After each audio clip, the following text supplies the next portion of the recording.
दोस्तों आज का वीडियो आपको आइडिया लग गया होगा किस पे हमारा होने वाला है। सीव एनालिसिस पे हमारा वीडियो होने वाला है। तो हम पहले मैं आपको बता दूं, ये प्रैक्टिकली भी और थ्योरेटिकली दोनों वे से मैं आपको बताऊंगा कि कैसे हम सीव एनालिसिस करते हैं। तो कई लोगों को पता ही होगा कि सीव एनालिसिस करते क्यों है। बेसिकली सीव एनालिसिस करने का एक ही फंडा होता है, इसलिए हम करते हैं जो भी एग्रीगेट हो उसका हमें स्पेसिफाई उसका साइज पता हो और उसी साइज से डिज़ाइन किया जाता है कंक्रीट, और उसी पे डिपेंड होती है हमारा। अगर हमें पहले से पता होगा कि हमारा जो साइज है कितना मैक्सिमम है, कितना एग्रीगेट कितनी परसेंटेज में कंक्रीट में रहेगा, तो उसको जब डिज़ाइन किया जाएगा तो जो कंक्रीट बनेगा वो एक रिच कंक्रीट बनेगा, उसकी वर्केबिलिटी भी अच्छी होगी और स्ट्रेंथ भी काफ़ी ज़्यादा अच्छी होती है। तो इसलिए हम सीव एनालिसिस करते हैं। तो आज जो सीव एनालिसिस में करने वाला हूँ वो 20 mm एग्रीगेट की करने वाला हूँ। वो आपको मैं पूरी रिपोर्ट भी उसकी दिखाऊंगा कि कैसे हम लोग करते हैं, क्या क्या चीज़ें ध्यान देते हैं, फुल प्रोसीजर क्या होता है, रिपोर्ट कैसे बनाते हैं। तो इस वीडियो में कंप्लीट आपको मैं बताने वाला हूं। तो उससे पहले प्लीज़ चैनल को सब्सक्राइब कर लो और बेल आइकन दबा लो, ऐसी वीडियोस आपको हमारे चैनल पे ही मिलेंगी। तो सबसे पहले मैं बता दूं, जो सीव हम यूज़ करेंगे 20 mm एग्रीगेट को टेस्ट करने के लिए, एक हमारे चाहिए 4.75 mm की सीव, दूसरी हमें 10 mm की सीव चाहिए, तीसरी हमें 20 mm की, और फिर 25 mm की, और नीचे हमें पैन चाहिए। तो ये हमें 5 सीव चाहिए होती हैं। नीचे हमारा पैन लगेगा, उसके ऊपर 4.75 की, 10 mm, 20 mm और 25 mm की सीव हम रख देते हैं। अभी जो बाकी प्रोसेस होगा हमारा वो मैं आपको समझाऊंगा किसकी हेल्प से, पूरा थियोरेटिकल हेल्प से पूरा प्रोसीजर भी बताऊंगा और रिपोर्ट बना के भी आपको दिखाऊंगा। पूरी प्रोसेस की रिपोर्ट रेडी है, लेकिन आपको प्रोसेस तो सुनना पड़ेगा। देखो प्रोसीजर क्या है। सबसे पहले जैसे मैंने आपको क्लियर किया, नीचे हमारा पैन होगा। ये पूरा प्रैक्टिकली समझाया जाएगा, भले मैं थियोरेटिकली कर रहा हूं लेकिन प्रैक्टिकली। नीचे पैन होगा, ऊपर होगा 4.75 mm सीव, 10 mm की, 20 mm की और 25 mm की सीव। आप लोगों ने देख ली सीव क्या होती है, छननी हमारी होती है। तो हम क्या करते हैं, एक सैंपल लेते हैं। हमने जो सैंपल है वो ले लिया, मैंने एग्जांपल ले ली 3 किलो 70 ग्राम का मैंने सैंपल ले लिया। ये आप कितना भी ले सकते हो। ये ले लिया हमने 3070 ग्राम या 3 किलो 70 ग्राम का हमने सैंपल ले लिया। ये एग्रीगेट डाल दिया हमने, और हमें स्पेसिफाई किया है कि हमारा जो डंपर जो ट्रक आया है एग्रीगेट लेके, वो 20 mm का एग्रीगेट लेके आया है। तो हम 20 mm के चेक कर रहे हैं।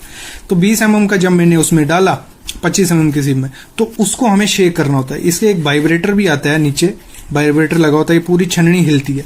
वाइब्रेटर नहीं है, आपको मैनुअली इसको शेक करना है पूरा।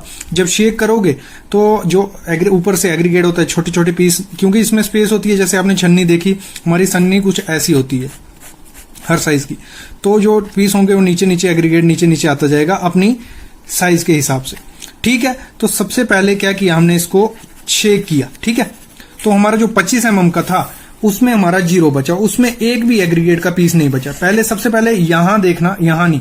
और ये मैं बाद में पूरा रिपोर्ट आपको बताता हूं, आप देख भी सकते हो। इधर सीव का साइज आ गया, इधर कितना वेट है उसको मैं प्रोसेस के हिसाब से बताऊंगा। हमारा 25 में 0 बचा, तो हमने 25 की सीव उठा के साइड पर रख दी। फिर जो 20 mm की सीव थी, ये 20 mm की सीव, इसको उठाया हमने, यहां लेके गए। इधर हमारा वेइंग मशीन है, मतलब इसमें से जो भी एग्रीगेट निकला उसको हमने इधर उस पर वेट किया, उसको तोला। तो हमारा जो वेट आया वो कितना आया, 50 ग्राम। कितना, 50 ग्राम। तो हमारा जो 20 mm की सीव थी उसमें हमारा 50 ग्राम ही एग्रीगेट है। ठीक है, क्लियर। फिर उसके बाद हमने इसको और हिलाया। उसके बाद 10 mm की सीव हमने ली, 10 mm सीव को खाली किया और उसका वेट किया, उसका वजन किया हमने। तो वजन जब किया तो हमारा आया मतलब 2 किलो 910 ग्राम या 2910 ग्राम। क्लियर, मतलब एक ही बात हुई, केजी में बता दिया, ग्राम में बता दिया। तो ये हो गया। फिर हमने सीव ली 4.75 वाली। ठीक है, 4.75 वाली ली, उसको खाली किया। उसमें से हमें कितना एग्रीगेट मिला उसका हमने वेट कर लिया। उसका वेट किया जब हमने, तो हमारा आया 90 ग्राम। उसमें हमारा बचा कितना, 90 ग्राम। क्लियर। फिर जो नीचे पैन लगा होगा उसमें हमारी डस्ट बस्ट आती है, थोड़ा छोटे मोटे पीस आते हैं, वो उसको खाली किया, उसका वेट किया हमने, वो आया हमारा 20 ग्राम। क्लियर, इतना क्लियर हो गया कि हमने जो भी, मैं फिर से रिपीट करवाता हूं प्रोसेस। हमने एक सैंपल लिया था 3 किलो 70 ग्राम का, उसको इसमें डाला, इसको शेक किया, कोई 2 मिनट हिलाते रहे। तो जो एग्रीगेट था वो धीरे धीरे नीचे नीचे अपनी अपनी सीव में आ गया, जिस हिसाब से उसका साइज था। उसके बाद हम एक एक पैन उठाते गए, उसका वेट करते गए, और यहाँ नोट करते गए। इधर तक क्लियर हो गया। उसके बाद क्या करना होता है, उसके बाद हमें निकालनी होती है ये जो आप टेबल है, ये आपको अगर चाहिए होगा मैं वेबसाइट पे भी अपलोड कर दूंगा, जहां आपको चाहिए होगा वहां मिल जाएगा। ये परसेंटेज रिटेन जितना बचा था, ये क्यूमुलेटेड आगे मैं टोटल आगे मैं बताऊंगा कैसे करना है, परसेंटेज ऑफ पासिंग और limit as per IS 383। Clear. अभी क्या करना है, 25 mm में कितना परसेंटेज था, 0, हमारा एक भी एग्रीगेट उसमें नहीं बचा था। क्लियर। जो 20 mm की सीप थी उसमें 50 ग्राम बचा था, तो हमारी परसेंटेज कैसे निकलेगी, वो निकलेगी 50 ग्राम डिवाइड बाय टोटल हमने सैंपल कितना लिया था 3070 ग्राम। जितना भी आपका सैंपल लिया होगा और जितना वेट बचा होगा उसको मल्टीप्लाई बाय इंटू 100 हम कर देंगे, तो हमें निकल आएगा 1.62% हमारा उसमें रिटेन हुआ। क्लियर। नेक्स्ट हमारा 10 mm की सीप जब हमने खाली की थी तो हमें 2910 ग्राम बचा था, तो हमें करना है 2910 gram divide by 3070 into 100। Clear. ये किया तो हमारा आ गया 94.7% हमारा उसमें रिटेन हो गया था। फिर 90 ग्राम के लिए भी सेम करना है, 90 डिवाइड बाय 370 इंटू 100, तो हमारा 2.93% बचा। इसके लिए भी सेम करना, तो ये बचा। यहां तक क्लियर हो गया। उसके बाद आपको क्या करना है, उसके बाद हमारे क्यूमुलेटिव रिटेन निकलता है, हमारा टोटल रिटेन निकलता है। उसके लिए क्या करना है, 25 mm में हमारा 0 था तो 0 ही रहेगा। 20 mm में क्या था 162% बचा था, 162% बचेगा। क्यूमुलेटिव कर रहे हैं मतलब प्लस कर रहे हैं, पुराना वाला भी हमने ऐड करना साथ में। तो 10 mm में क्या था 94.7% था, प्लस हमारा पिछला कितना था 1.62%, तो वो हो गया 96.3%। क्लियर। फिर आपको जब 4.75 mm पे पहुंचेंगे तो आपको क्या करना है, इसको प्लस कर देना, 96.3 प्लस 2.93 तो हमारा हो गया 99.25। क्लियर। फिर जब पैन में जो बचा था वो था 0.065, तो 99.5%, तो ये हमारा 100% हो गया। ठीक है, ये क्लियर, यहां तक क्लियर हो गया। फिर हमारा आता है परसेंटेज ऑफ पासिंग, और परसेंटेज ऑफ पासिंग हमें चेक करनी होती है, क्योंकि जो हमारा IS कोड है वो कहता है IS कोड 383, आप देख सकते हो हमारी वेबसाइट पे भी आपको अवेलेबल होगा। सारे कोड सॉइल के, सीमेंट के, सॉइल हर चीज के कोड वहां पे फ्री में आपको मिल जाएंगे, वहीं आपको ये भी मिल जाएगा।